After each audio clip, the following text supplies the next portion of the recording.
is not entitled to any official car. If he retires with the vehicle, it becomes his personal property. It is no longer an official vehicle. So if there are 3 official cars in his house, then something was wrong. But this information is coming from Afenyo Marking. Afenyo Marking. I can't believe it. 3 official cars. What were they doing in the former governor's house? Official cars. 3. Not 1, not 2. 3. Why? It doesn't end there. We are told that there were empty money boxes in the house. What does it mean? First of all, what is a money box? You know, children, they keep these small boxes of this size. Susu box, thank you. And they keep coins inside and so on. That's a money box, isn't it? Yes, it is. So if they found these types of money boxes in his house, what is the problem? Did they find huge, gigantic money boxes in his house which carry 2 billion? And if they did find huge, gigantic boxes in his house which carry 2 billion, what is the inference? That's some Uncle Kwasi Pratt ebuafu yi pa na Uncle Kwasi bua afu no ano odin ano de pa di asemwa Uncle Kwasi say ono John Mahama wansusu sese no oba abeye eno mo pese Mahama ye no ano odin nnua buafu akotena Metro TV na de wi a wo keka mu no na say Uncle Kwasi nyabote na Mahama ba ye nche ebia wo toto nyoma na sese a mo start a mo so jakoko yi Papa 4 years ye nyanko afini etwa 3 months pe na musu ye yankoi Uncle Kwasi ebuafu ose di asemwa. That's why I'm getting increasingly worried by a new trend. A new trend, and it's the most dangerous trend, perhaps second to Galamsey. We have now arrived at a situation as a country where every national assignment is given only on the basis of which political party you belong to. That is stupid, that is criminal, that is anti-national. Today, I am quite sure that even to get employment as a medical officer will not be dependent on your qualification, but will be dependent on the party card you hold. What kind of country are we building? What kind of country are we building? And every now and then I go to social media and I see a list. So and so and so was a member of MPP. He's organizing this position, so get rid of him. Are you mad? Are you mad? We cannot decide everything on the basis of party affiliation. We've got to get beyond this. Begin to look at expertise, people's commitment to the nation and so on. That goes beyond party affiliation. You know, sometimes I get a sense that our politics has become like a war of gangs. You know, a war of criminal gangs. So one of them has captured some territory and is benefiting from it. If you manage to defeat that criminal gang, you establish your domain there like a mafia and you take control of everything for yourself, regardless of the national interest. And it's a danger that this country faces. This country must be governed as a country. It is one nation of one people with one common destiny. We need to revisit that slogan which General Achampong in his wisdom introduced. What is happening? My friend, what is happening in our country? So what about those who do not belong to political parties? They are not human beings anymore. So in our country today, if you do not belong to a political party, if you are not a member of a political party, you lose all your rights as a citizen. What nonsense is that? And then, so what? You know, we help you to win election and therefore we have an entitlement. You have what entitlement? This country, and Senna, listen to me very, very well. we went to an election. We elected President John Mahama as the chief manager of the affairs of this country. We did not sell Ghana to him. Ghana does not belong to him. Ghana does not belong to the NDC. Ghana did not belong to the MPP, and Ghana would never belong to the CPP. What we do when we go for elections is that we elect managers, and they are supposed to manage this country on behalf of all the citizens of the country. If they fail to do that, they cease to qualify as governments. And we must approach this fight against Galamsey with the same vehemence and within the same principle and so on. That's the only way we can move forward. That is the only way we can move forward. My friend, you see, in any country which is committed to basic principles of law, now I believe very, very strongly that the state institutions, including its investigative institutions and so on, ought to act according to law. Otherwise, we'll be thrown into the jungle. State institutions, especially the investigative authorities, the NIB, the CID, the so-called Yoko and so on, all of them ought to operate according to law. It's a very firm belief that I have. Even when they are dealing with murderers, even murderers have rights. Murderers, those who commit murder, have rights. And we cannot violate those rights simply because they are murderers and so on. We should understand that very clearly. So today, I asked myself, why was Henry Addison's house... Ernest.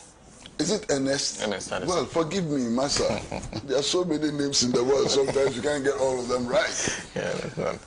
Why was Ernest Addison's house searched, raided? I don't know what words to use. I don't know. Do you know? No. Senator, do you know? I don't know. All the explanations that have been given and so on doesn't tell us anything about how and why the house was searched. You understand? So on what basis do I make a judgment? Master, on what basis do I make a judgment as to whether what happened was right or wrong, lawful or unlawful? We don't know anything. We are told that when they went to his house, and this is Afenyo Makin. Now, Afenyo Makin, I think sometimes he talks too much. He's so much in a hurry to talk that sometimes he leaves his brain behind. You understand? There's this gentleman who is talking, and what is he telling us? That when they went there were 3 official cars in the house. Okay? And that those 3 official cars were driven away, and later his drivers went and picked the official cars and so on. I'm asking myself, retired governor, what are 3 official cars doing in his house? He's not entitled to any official car. If he retires with the vehicle, it becomes his personal property. It is no longer an official vehicle. So if there were 3 official cars in his house, then something was wrong. But this information is coming from Afenyo Makin. Afenyo Makin. I can't believe it. 3 official cars. What were they doing in the former governor's house? Official cars. 3. Not 1, not 2. 3. Why? It doesn't end there. We are told that there were empty money boxes in the house. What does it mean? First of all, what is a money box? You know, children, they keep these small boxes of this size. Susu box, thank you. And they keep coins inside and so on. That's a money box, isn't it? Yes, it is. So if they found these types of money boxes in his house, what is the problem?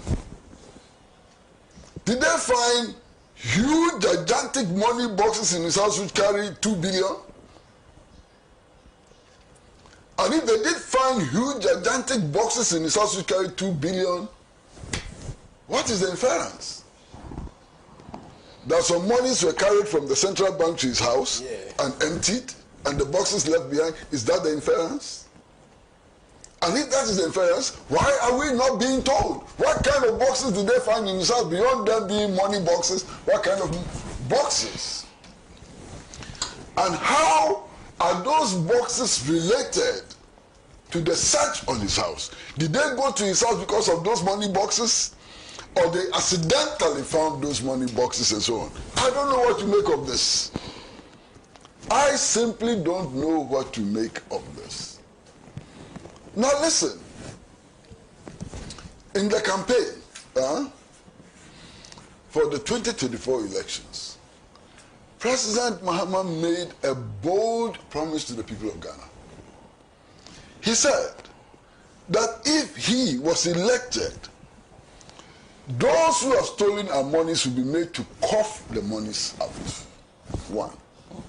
They will be punished for stealing the money and so on. And the people of Ghana accepted this and voted for him. So part of his mandate is to recover what they call the loot. Part of his mandate is to punish those who looted. Nobody can quarrel with that. You understand what I'm saying? Nobody can quarrel with that. But then everybody expects that some important principles of law should be upheld. And one of the most important principles of law is that every and anybody must be presumed to be innocent until convicted by not just a court, but a competent court. You understand what I mean? And this is a principle all of us must respect.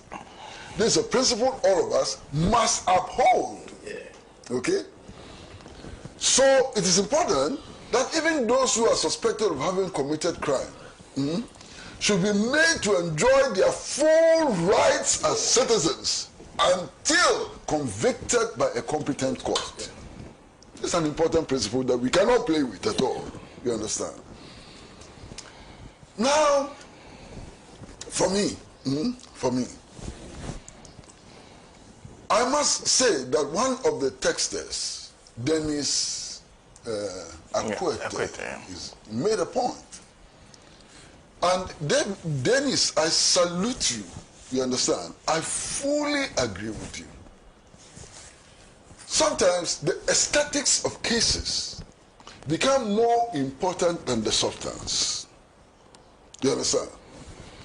And at the center of all of these so-called raids, searches, and so on, is this personality called Japa. I have nothing against Japa. He may be doing his work as assigned to him by his superiors and so on. You understand? But we cannot forget that just a few months ago, he was in court being tried. And we remember the tape recordings and all of those things and so on. All of those things color his actions today. You can't take those things out. So sometimes it is so easy for people to assume that this is vengeance, payback time. It may not be the case. It may not be the case, but I'm talking about the aesthetics.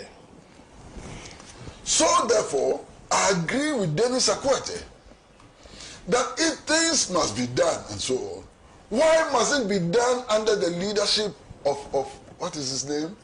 Japa. Why? Somebody must explain. Because it seems to me that they are not paying attention to the aesthetics. They are not. Nobody is paying attention to the aesthetics. But the aesthetics are as important and valuable as substance in these matters. You understand? So that's part of the problem.